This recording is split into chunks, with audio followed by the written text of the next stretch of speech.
The metal door slammed shut with a sound so loud it echoed down the concrete hallway like a gunshot. Inside the cell, there was no window, no human voice, and no way out. Just steel, silence, and a small slot where food would appear twice a day. This was ADX Florence, the most secure prison in the United States. And now, one of the most feared ISIS members in the world was locked inside.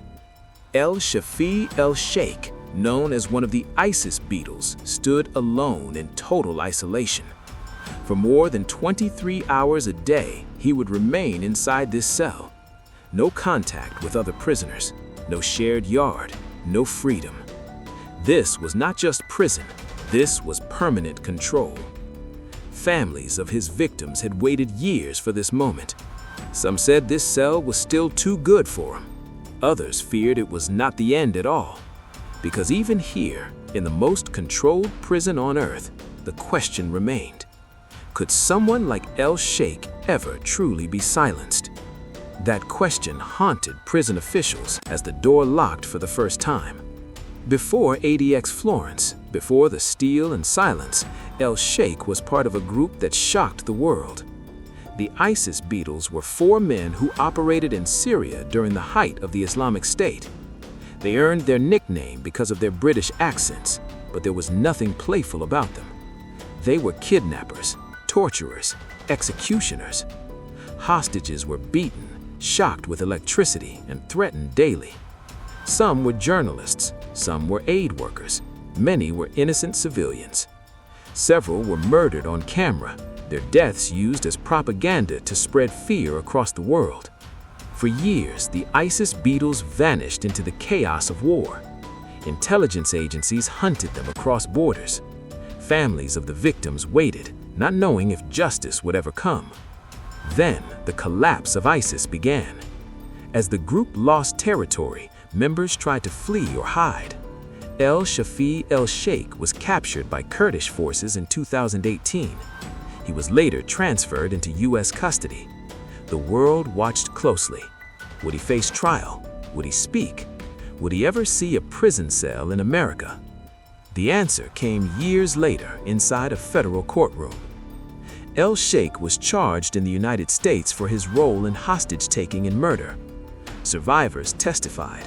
Families spoke through tears. Prosecutors described cruelty that was difficult to hear. When the guilty verdict came, it was clear his punishment would be severe.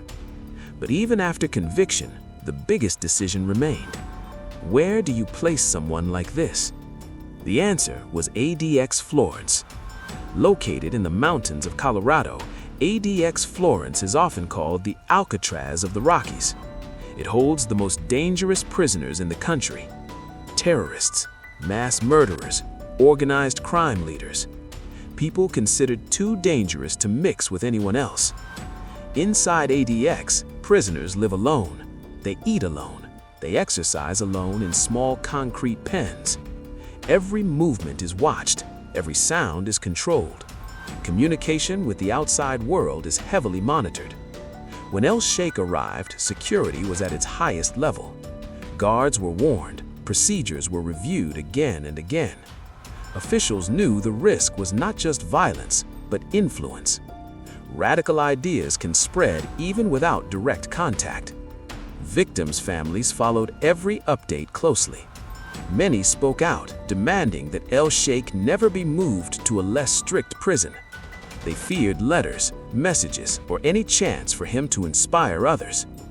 Human rights groups also watched carefully. They questioned whether long-term isolation was too extreme. They raised concerns about mental health and prison conditions. But for prison officials, the priority was clear. Prevent communication, prevent recruitment, prevent any chance of harm. Still, ADX Florence has secrets. Even in total isolation, prisoners have tried to send messages through lawyers, coded letters, or tiny slips of paper. Some have planned violence from behind bars before. History has shown that prison walls do not always stop dangerous minds. As El-Shafi el-Sheikh settled into his new reality, the silence of his cell became his punishment. No shouting crowds, no cameras, no power, just time. But deep inside ADX Florence, officials knew something unsettling. This prison was designed to hold the worst people alive. And even here, they could not be fully sure what El-Sheikh was thinking. As the lights dimmed and the cell went quiet, one fear remained unanswered. Was this truly the end of the ISIS Beatles story, or just the beginning of a darker chapter yet to come?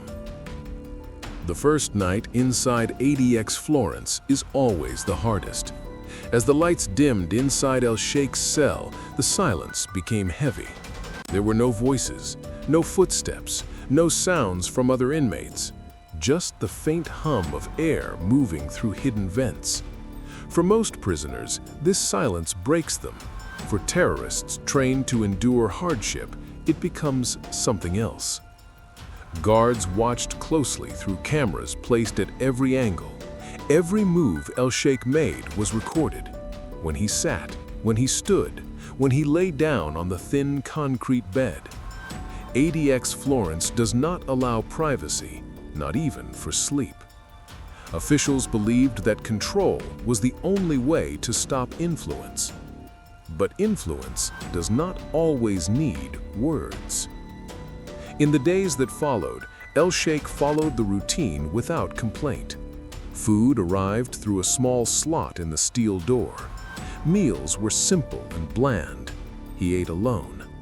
Exercise came in a small concrete yard, open to the sky, but surrounded by walls so high he could not see anything beyond them. Even the sky felt distant. Prison staff were trained to watch for signs, hand signals, taps on walls, notes hidden in clothing. In ADX, even a small gesture can mean something dangerous. Many of the inmates housed here had once led gangs or terror groups. Some had ordered murders without ever touching a weapon. El-Sheikh said very little. That worried officials more than anger ever could. Behind the scenes, intelligence agencies stayed involved. El-Sheikh was not just a prisoner, he was a symbol. His name still carried weight among extremists outside prison walls. Any message from him, even a single sentence, could inspire violence. For that reason, his communication was limited to the extreme. Letters were read line by line. Phone calls were rare and heavily monitored. Legal meetings were watched closely. Nothing moved in or out without approval. Families of victims followed the news with mixed emotions. Some felt relief knowing he was locked away forever. Others felt fear. They had seen this before. Terrorists speaking from prison, messages finding their way out, pain being reopened. They asked one question again and again. Why does he still matter? The answer was history.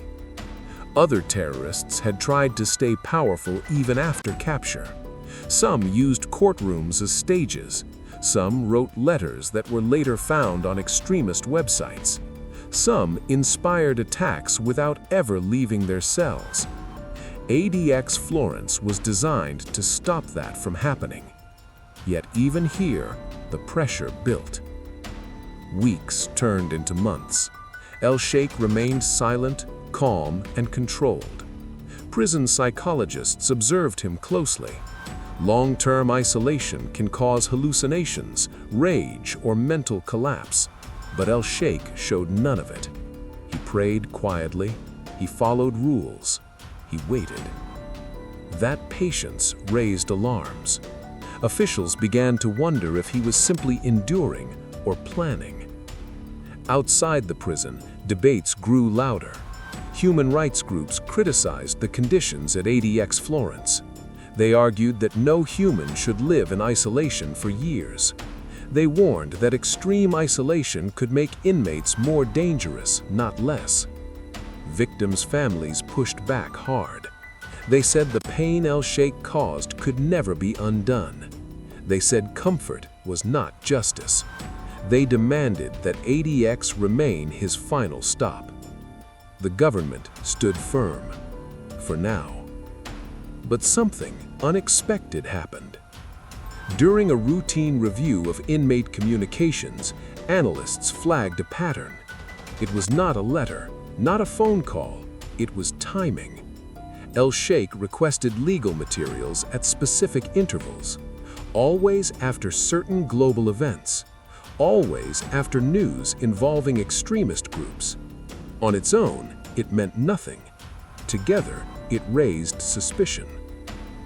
Officials tightened monitoring even more. Guards searched his cell repeatedly.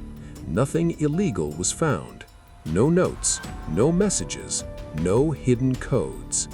Still, the concern remained. Was El-Sheikh trying to signal something without words? ADX Florence had been tested before. Other high-profile inmates had tried to bend its rules. Some succeeded briefly, others failed. Each failure led to stricter controls. Now, all eyes were back on one cell. Late one evening, during a standard security shift, a guard noticed something small, almost meaningless. El-Sheikh stood during count and looked directly into the camera. He did not blink. He did not move. He simply stared. The guard felt uneasy. The look was not angry. It was calm, confident. The incident was reported. Analysts reviewed the footage. Some dismissed it as nothing. Others felt the same chill. People who believe they are finished do not look like that. As the steel doors locked for the night and the prison returned to silence, one truth became clear. ADX Florence could control bodies. It could limit voices. But controlling belief was another matter entirely. And deep inside the most secure prison in America, officials began to fear that El-Sheikh was not adjusting to isolation. He was adapting. And if that was true, the danger might not be over at all. The warning came quietly, the most dangerous kind. It was not a fight. It was not a threat. It was a routine report buried among dozens of others. A prison analyst noted a change in El-Sheikh's behavior. He was still calm, still silent, but now he was asking questions. Small ones, harmless on the surface. Questions about legal timelines. Questions about detention rules. Questions about how long certain restrictions could last. In ADX Florence, questions matter. Officials knew this pattern well. Prisoners who ask nothing are either broken or waiting. Prisoners who ask careful questions are often planning something much bigger. ADX Florence responded the only way it could: more control. El-Sheikh's already limited privileges were reduced further. Fewer materials, shorter recreation time, even tighter monitoring of every word spoken to legal counsel. The message was clear: you are not in charge here. But El-Sheikh did not react. That silence again. Psychologists reviewed his case. Long-term isolation often leads to panic, anger, or loss of focus. El-Sheikh showed none of it. His mind appeared steady, focused. That disturbed the experts more than any outburst would have. Outside the prison, the world had not forgotten him. Victims' families continued to speak publicly. They attended hearings. They gave interviews. They reminded the public what the ISIS Beatles had done: the beatings, the cages, the executions. They wanted assurance that El-Sheikh would never speak freely again. Government officials promised vigilance. They explained that ADX Florence was built for this exact purpose: to remove power, to erase influence. But influence is not always loud. Behind closed doors, intelligence agencies tracked online extremist spaces. They watched for mentions, symbols, messages, anything that could be traced back to imprisoned figures. Then something appeared. It was not a message from El-Sheikh, not directly. It was a discussion. Extremist supporters online began referencing the prisoner in silence. They spoke about endurance, about strength through isolation, about a man who remained unbroken inside the enemy's strongest cage. The words were vague, but the timing was not. Analysts could not prove a direct link, but they did not need to. They had seen this pattern before. Terror figures become myths when they disappear. Silence becomes a weapon. ADX Florence had stopped El-Sheikh's voice, but had it made him a symbol? Officials met behind secure doors. Some argued for keeping everything exactly as it was. Others suggested even more restrictions. No media mentions, no public updates, complete erasure. But erasure is not simple in the modern world. Every legal appeal, every court filing, every public record brought his name back into the light. Each mention reopened wounds and reignited debates. Inside his cell, El-Sheikh continued his routine. Pray, eat, sit, wait. Guards reported no rule violations, no aggression, no breakdown. That was the problem. One senior official said it out loud during a closed meeting. He believes time is on his side. ADX Florence was designed for lifetimes. Some inmates die there without ever touching another human being. It breaks most men, but some endure. And endurance in the world of extremism is often praised as victory. The prison could hold his body forever, but could it hold his meaning? Late one night, a routine systems check flagged another detail. El-Sheikh had stopped requesting legal materials entirely. No questions, no paperwork, no interest. The waiting had returned. For intelligence officials, this was the most dangerous phase. Silence after curiosity, stillness after movement. It suggested completion, not confusion. Nothing illegal was found. No evidence, no action to punish, but everyone watching understood the truth. The story was not finished. ADX Florence had done what no battlefield could. It captured and contained one of the world's most feared terrorists. It stripped him of power, of movement, of voice. Yet the question that haunted the prison still remained unanswered. When a man who once ruled through fear sits quietly in total isolation, is that the end of his threat? Or the moment he becomes something even more dangerous? As the lights shut off and the cameras kept rolling, El-Sheikh sat alone in his concrete cell, waiting. The final truth about ADX Florence is simple and unsettling. There is no release from this place. For El-Sheikh, every day now begins the same way and ends the same way. The lights come on, the steel door stays shut, food slides through a narrow slot, cameras watch every breath. Time stretches until it almost loses meaning. This is the endpoint of the ISIS Beatles story in America. There are no speeches, no followers, no battlefield, just a man alone with his thoughts in the most secure prison ever built by the United States. ADX Florence was designed for prisoners who can never be trusted again. Men whose ideas, not just their actions, are considered dangerous. For years, officials have said this prison is not about punishment.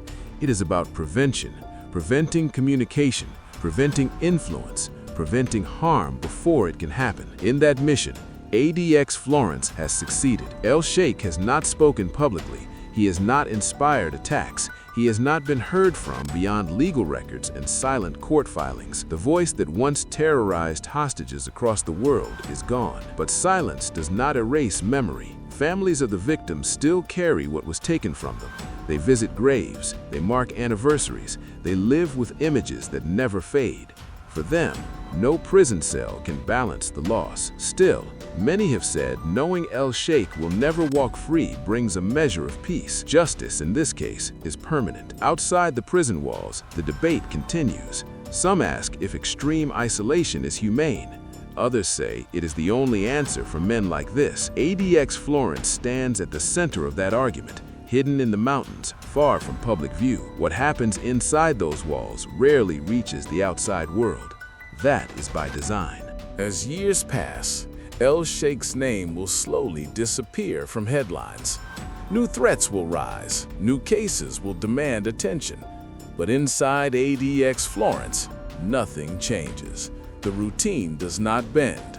The rules do not soften. That is the point. The ISIS Beatles once used fear to control others. Now fear controls nothing here, only time. Endless, quiet time. And that may be the strongest sentence ever given. As the cameras keep watching and the doors remain locked, one message is clear. Some crimes are so severe that freedom is never again an option. This is where the story ends. But for those still asking how the world creates such men and how it stops them, the question remains open. Because ADX Florence can lock a body away forever, but the fight against extremism does not end with steel doors. It continues long after the silence begins. If you want to understand how power, belief, and violence collide behind the world's most secure prison walls, stay with us. More real stories are waiting.